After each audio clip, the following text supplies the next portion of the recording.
Yo, what's up guys? Sean Kober here of the Live Train Perform podcast. Over the next 2 weeks, while I launch this podcast, I'm going to be dropping one episode per day. Then I'm going to drop back to one episode per week. The first episode is an introductory episode explaining who I am, my background, my knowledge, my experience. The second episode is all about goal setting. That's going to be followed up by progress tracking, then building habits, doing the things that you enjoy doing, consistency, restricting temptation, meal preparation, accountability, crap foods, getting started and building momentum, along with hierarchy of value, motivation direction, and your environment. Now, if you go back and listen to each one of those topics again, they are all relevant for optimizing your performance and your everyday life. It's not just to do with health and fitness.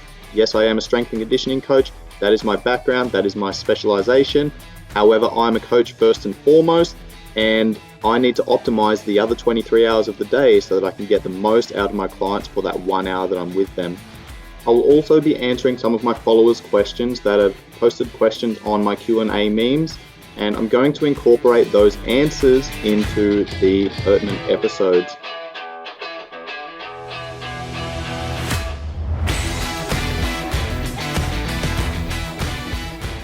Hey guys, and welcome to part 2 of the progress tracking episode. In the last episode, I spoke about a few progress tracking tools regarding overall health, and that was heart rate variability, blood pressure, and waking heart rate. During today's episode, we are going to be going through a number of other progress tracking tools. We're going to keep it general and specific. We're going to cover objective tracking tools and subjective tracking tools. Alrighty, let's get started.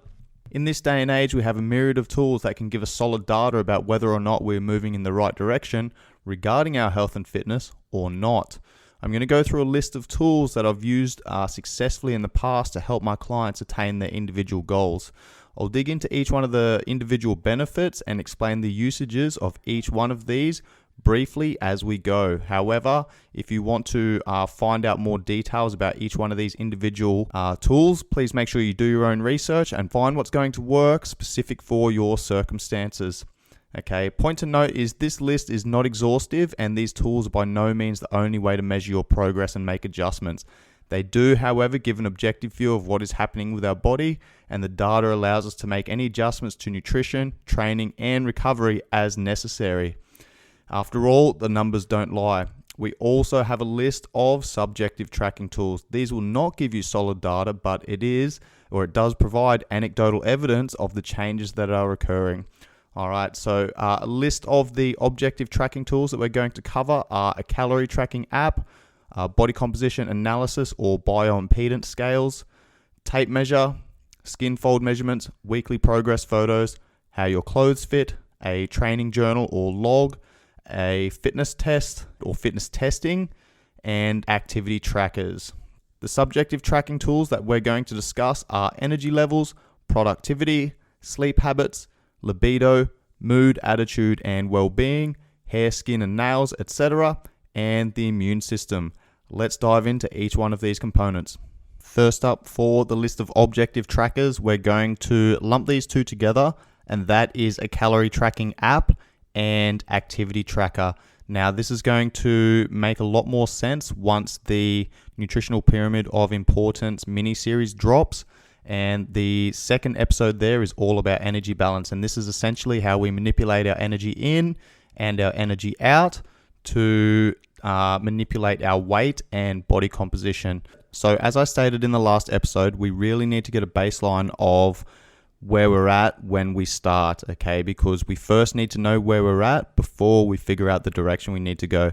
Now, how I recommend doing this with clients when they first start out with me is by downloading a calorie tracking app that gives us our energy in, then buying themselves a Fitbit or some form of activity tracker, which then gives us our energy out. By using these two numbers, then we can manipulate energy balance to either go up in weight and build muscle, come down in weight, lose fat, or maintain our weight if we're a weight class athlete, but improve our body composition. How I recommend doing this is by downloading an app and playing around with the app for 3, 4, 5 days, just becoming comfortable with it, and then for 1 week, logging as accurately as possible without changing anything. Some good options for calorie tracking apps are MyFitnessPal, Lose It, and Fat Secret. There's plenty on the market. However, find something that's going to work for you with a good interface that you enjoy using. We do the same thing with an activity tracker. I just want you guys to wear an activity tracker, get a baseline of how many steps you're taking per day, how much movement you're having, get an average of where you're at across the week, as well as any differences between weekdays and weekends. Again, I'll go into this in a lot more detail in the Nutritional Pyramid of Importance, which is going to drop after this 2-week launch series. The next progress tracking tool that we're going to talk about is the good old set of scales. Okay, we've got a couple of options here. We've got a normal set of scales, and then we've got bioimpedance analysis scales, or BIA scales. This is basically where it has built-in sensors that will send an electrical signal throughout the body, and it's going to come back with a result and tell you how much muscle mass you have, what your water percentage is, your bone density, and your body composition. Okay, but let's start with the good old-fashioned scales. A normal set of scales is only going to tell you what your gravitational pull is. It's not going to tell you what that weight is actually made up of. So whilst there are some benefits to using it, it's certainly not and should not be the only thing that you look at. So I'm going to share a personal story here from when I first started out as a PT working in Hobart in Tasmania. And this happened quite early on in my training career. I'd been working with a 22, 23-year-old girl for a couple of months, and things were going really well until one day she walked into the gym and she was kind of dragging her heels and her head was down, and I was like, hey, what's going on? She didn't really want to talk about it, and I said, hey, let's sit down, let's have a chat, I want to see where you're at today. She shared some concerns with me about not getting the results as fast as she expected. So we put her on the scales, and she was concerned that she was only down 2 kilos. But that only told one side of the story. Then I started asking her a question, and I'm like, have you seen any friends that you haven't spoken to for a while? And she goes, oh yeah, last weekend I went and saw some friends I haven't seen for a few months, and they were making comments and saying that I was looking really good and asking me what I was doing and stuff. And I was like, all right, cool. How are your clothes fitting? And she goes, oh, when I first got back from Europe, I was traveling and eating a lot of food, and I'm only 2 kilos down, but my clothes are fitting heaps different. My belt, I've had to pull it in 2 notches. All right, cool. How are you feeling? Yeah, my energy levels are better, and I'm sleeping better, and da-da-da-da-da. All right, cool. There were all these things happening in a positive direction, but she was down in the dumps because she was simply focused on the number on the scales. So what I actually did was I put her on the scales. Yep, she was down 2 kilos. Then I took her body composition, Skinfold measurements, and what we'd found is she'd actually lost 4 kilos of fat and put on 2 kilos of muscle. So yes, she was only 2 kilos down on the scales, but her body composition had completely changed, and muscle is much denser than fat. Muscle is also metabolically active as well, which means that she was actually burning more energy at rest. So her goal was to target fat loss, and we targeted 4 kilos of fat loss whilst also putting on muscle, which is the holy grail. That essentially means that she can burn more energy at rest. Then when she goes and puts her foot on the accelerator and starts training and starts moving, that muscle is metabolically active. So she's actually eating fuckloads more and is able to indirectly target fat loss. I just thought that situation was unique, but the more I've worked in the industry, the more that I've realized is that's actually quite a common occurrence, and people pay the scales way too much respect. Yes, it is a tool for us, but it's not the only tool. If the scale is the only thing that you're using, then that's okay. It's better than nothing. However, just be careful how you use it, because you can literally manipulate your weight throughout the day. I can manipulate somebody's body composition within 12 hours simply by adjusting their carbohydrates, their sodium levels, their hydration levels, etc. So it's very easy to manipulate. So when we go through any of these progress tracking tools, we want to minimize the variables as much as possible. That means we need to set the conditions to be repeatable time and time and time again with consistency. And what this typically looks like is taking any of these measurements, doesn't matter what these measurements are, your progress tracking measurements, first thing in the morning as soon as you get out of bed, because we've obviously been fasting for roughly 8, 9, 10 hours or so. It's the most repeatable time and consistent time that we can actually minimize the different variables that occur on a day-to-day basis. So first thing in the morning is normally the best way to do it. Now, you can either jump on the scale every single day and take an average across the week and see how your weight is trending, or you can simply jump on the scale one day per week. Now, what I typically recommend is maybe a Wednesday, a Thursday, or a Friday. And this is because on a weekend, most people have a little bit of a blowout. So if you only test on a Monday and last weekend you did fuck all, you sat around and ate food and whatever, binged watched Netflix all weekend, then you'll probably put yourself into a massive calorie surplus and you're not going to like the number on the scales on that Monday. But this week, maybe you went hiking on the weekend and you moved a shitload and you didn't really eat as much and you reduced your carbohydrate levels and now your body's not holding water. You jump on the scales and you give yourself a high five because your weight is, 1 kilo down. But it's really not that simple. It's really easy to, like I said earlier, to manipulate your body weight by manipulating these other variables. So I typically recommend jumping on the scales towards the end of the week. Normally Thursday, Friday is likely your best bet because at least you've been good throughout the entire week and that gives you an accurate representation of what's going on. The next one we'll discuss is the next variation of the scales, which is a BIA, which is the Bioimpedance Analysis Scales. Again, this uses some sensors that send electrical impulses throughout the body. Now, why it's important to understand hydration levels here is because when you're more hydrated, that's going to show up as more muscle mass. And the more muscle mass you have, then the scales use an algorithm to work out your body fat, and then that's going to manipulate your body fat percentage. All right, so again, first thing in the morning when you're fasted and you haven't drunk any water is typically the best time to do this, because if you jump on these bioimpedance analysis scales a couple of hours after you get out of bed, then there's going to be some variation there. An example of this is I actually played around with the scales that I have at the gym. Now, these have the foot sensors and also the hand sensors. There's a difference between just feet sensors and just hand sensors and a combination of both. The scales that only have the foot sensors, they pretty much only measure from foot up to the hip, back down to the opposite foot. Okay, the hand measurements just use hand through the upper body to opposite hand. Okay, now the ones that have both sensors for the hand and the feet, that's going to go foot to foot, hand to hand, but also hand to foot and foot to hand. Okay, so they're going to be a little bit more accurate, but they're not the most accurate.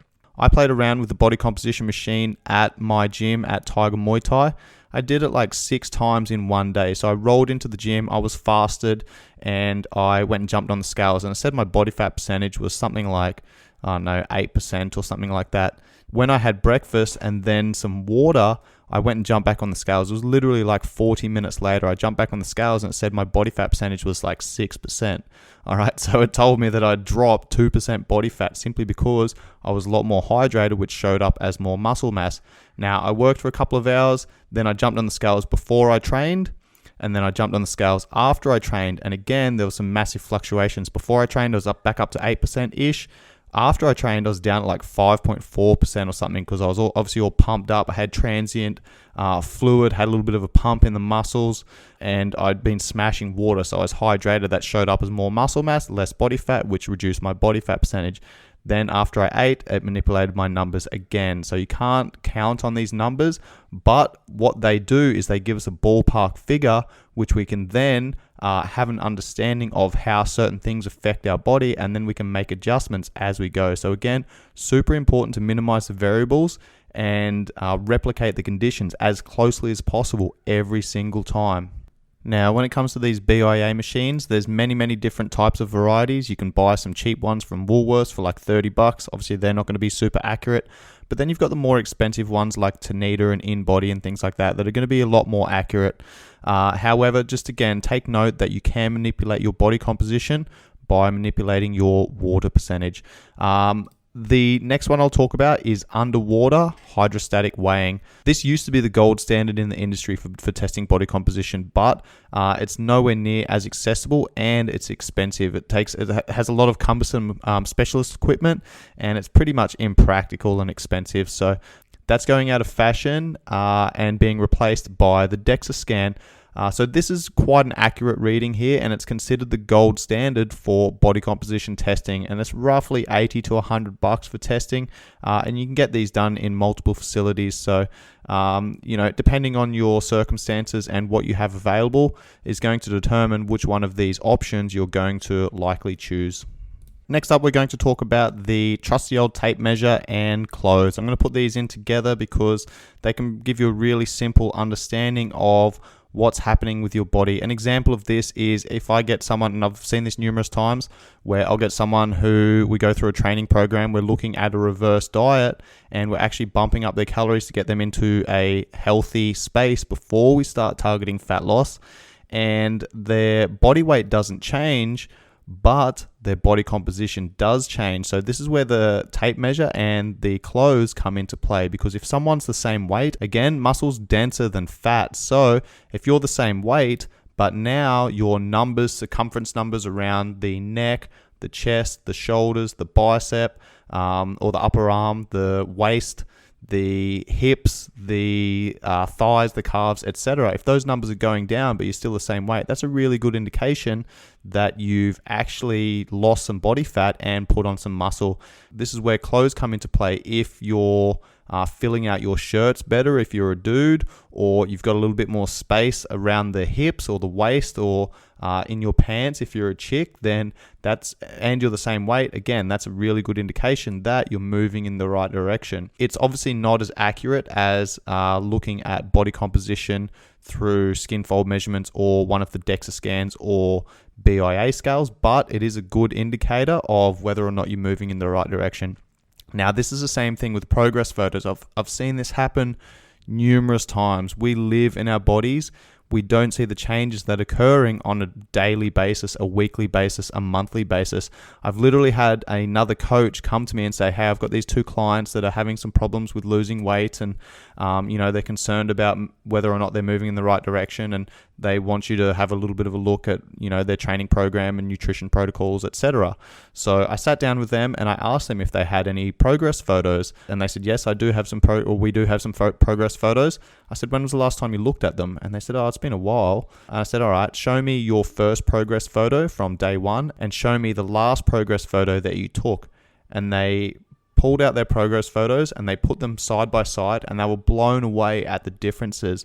Now, these progress photos were roughly 6 months apart, and they'd lost, only 6 to 8 kilos or something like that. But because they were living through the process, they weren't seeing these changes happen on a day-to-day basis. It wasn't until they went back to their first progress photo and their last progress photo and put them side to side, rather than the photos from week to week to week to week where they weren't seeing any change, that they actually went, holy fuck, there's actually a lot of change there. And they could tell that their weight had started coming down.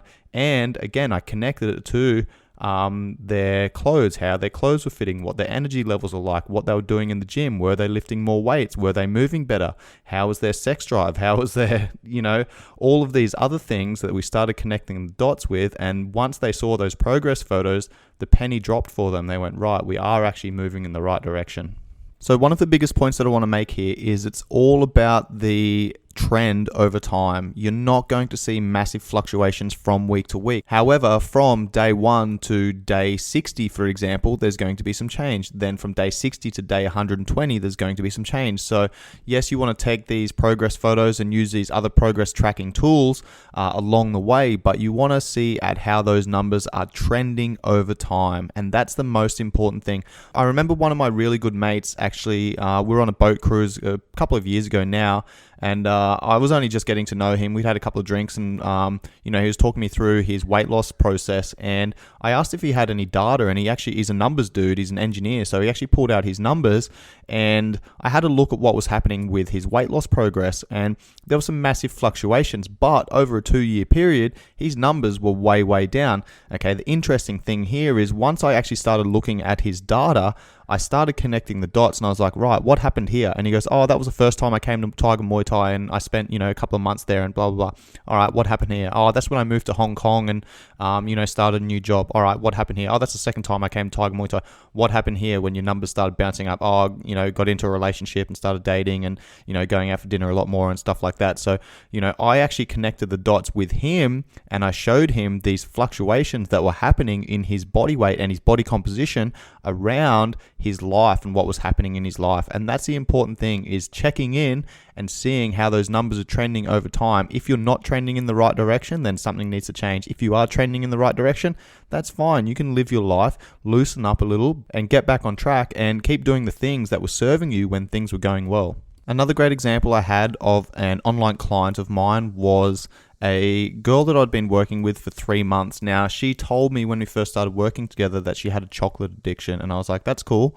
Like, let's work around that, or let's start implementing some practices that can, maybe look at reducing that chocolate intake a little bit, because that's going to have an effect on, other systems of the body, or maybe other systems of the body are literally saying that we're fucking starving and we need certain components and certain compounds. So, or blood sugar levels are crashing or something like that, which then gives you these cravings. So, we looked at all of these different aspects, and there's a few times there where we check in every 2 weeks, and one time we checked in and she goes, I don't really want to do my body composition scans this week because the last couple of weeks I've been off track. I've started a new job. I haven't been super disciplined with my exercise, and my chocolate addiction has taken over a little bit. And, I just don't think I want to see those numbers. And I was like, this is exactly when you need to have a look at those numbers, because it's all well and good to have a look at what your numbers are doing, your progress tracking tools, have a look at your data when things are going well. But we need to have a look at what's happening when things aren't going so well. So then you can start connecting the dots and see, all right, well, I've started a new job. I've been a little bit stressed out. I'm having some relationship issues or whatever. I'm not training and I'm eating more than I should be, and my chocolate addiction's taking over a little bit.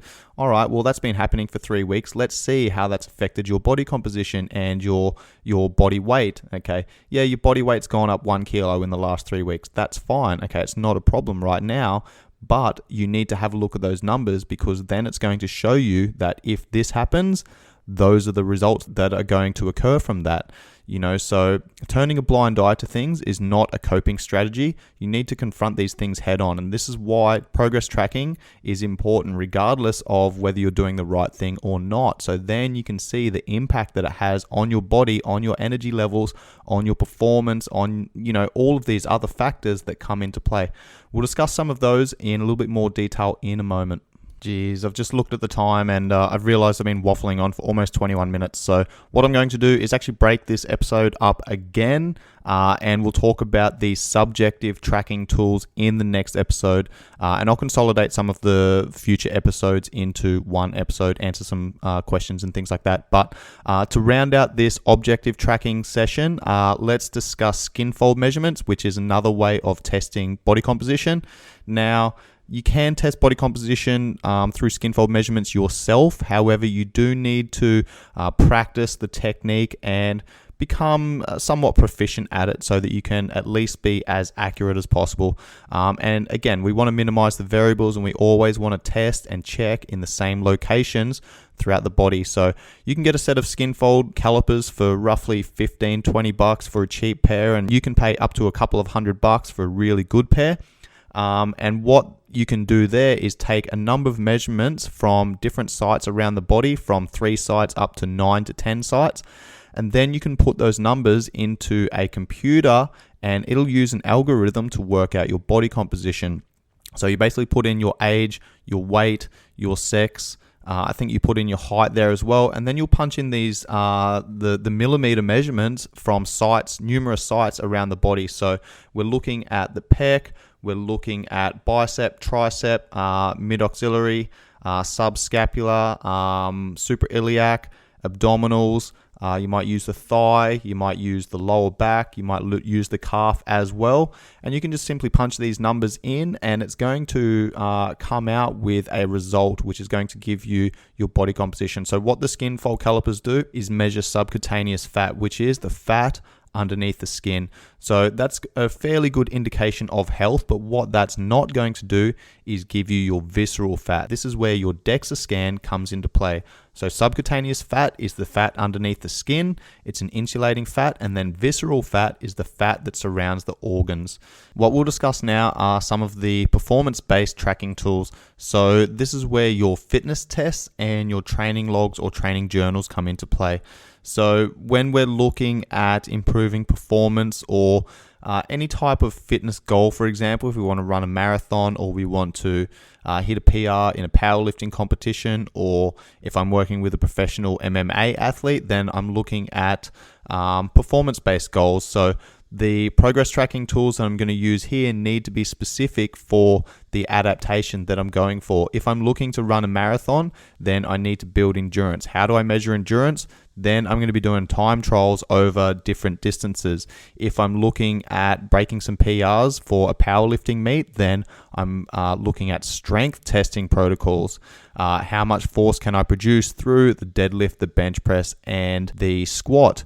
If I'm looking at an MMA athlete and my goal is to produce more power with them, then I need to have a look at power training protocols. So power is a combination of strength and speed. It's your ability to produce high amounts of force rapidly. So this is where we might take a squat, for example, and I'm looking at bar speed. How much force can you produce? 1 month ago, that bar was moving at 0.8 meters per second. Okay, we're doing the same exercise a month later, but now that bar speed is moving at 0.7 meters per second. Okay, so now we're producing more force faster. Or another way to measure power output is to simply go through a broad jump or a vertical jump.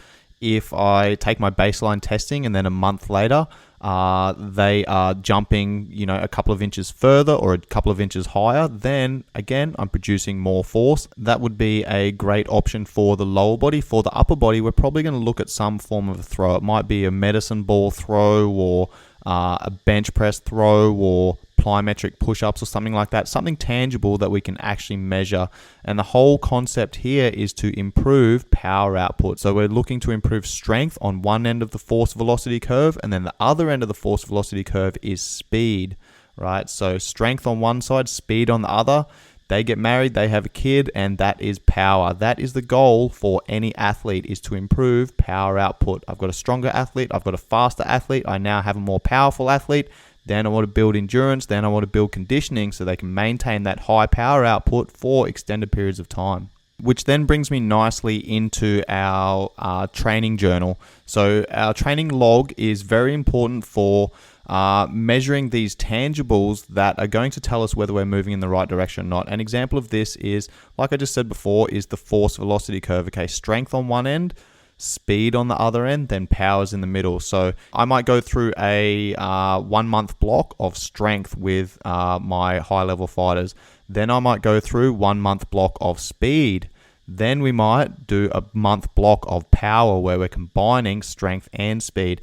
Okay, this is going to be completely dependent on how long I've got with them. It's going to be completely dependent on who they are. For example, if I've got some heavier class athletes, then they're probably already going to be quite strong. They might need to spend more time on speed. Now, if I've got 8 weeks with them, I might spend maybe 5 weeks on speed. And then, we're kind of touching on strength a little bit just to maintain what they've got, but primarily focusing on speed. And then we're going to spend the last couple of weeks really focusing on power output and building that power endurance. All right. On the other hand, if I've got a lighter athlete who is quite fast but doesn't have that much strength, I might need to spend more time building that strength. I might spend, again, 5 weeks building strength, then 3 weeks building that power. Okay, this is going to be completely dependent on the athlete, but I need to make sure that what I'm doing is fucking moving them in the right direction, because I don't want to be wasting their time. I need them going into their fights in the best shape possible, right? So I'm going to be looking at their training program dependent on who they're fighting and what their game plan is for that individual fight. Now, I'm talking about high-level athletes here, but the same principles apply for the average gym goer. If you want to make changes, then you need to track those changes. You can only manage what you measure, so there's no point saying to yourself that I want to just get fitter. Okay, you need to set some rules around that. What do you want to get fitter as? Because a powerlifter's fitness is going to be completely different to a CrossFitter's fitness, which is going to be completely different to a marathon runner's fitness, which is going to be completely different to a combat athlete's fitness. So understanding what fitness is and then putting some tangible measurements and results around those goals is going to allow you to see if what you're doing is working or not, and then making adjustments as you go. It always blows my mind when I go back home to my mum's place. I've got 32 years of my life packed up in my mum's spare room that sits in the spare cupboard there.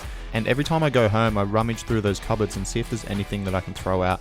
And I'm always blown away when I find my old training journals, my old army notebooks from my old training sessions back in the day. And it makes me proud of how far I've come, where I was 10, 15 years ago to where I'm at now in regards to my health and my fitness. So again, you can only manage what you measure, and it's all about the trend over time. That rounds out this episode of our objective progress tracking tools. During the next episode, I'm going to go into a deep dive into our subjective progress tracking tools. Stay tuned. If you enjoy the content that I'm bringing to you guys, please help me spread the message and like, save, share, and subscribe, and pass this off to your friends, your family, anyone that's relevant in your life that it could potentially help. And please make sure you leave a 5-star rating and review. Much love, guys. Peace.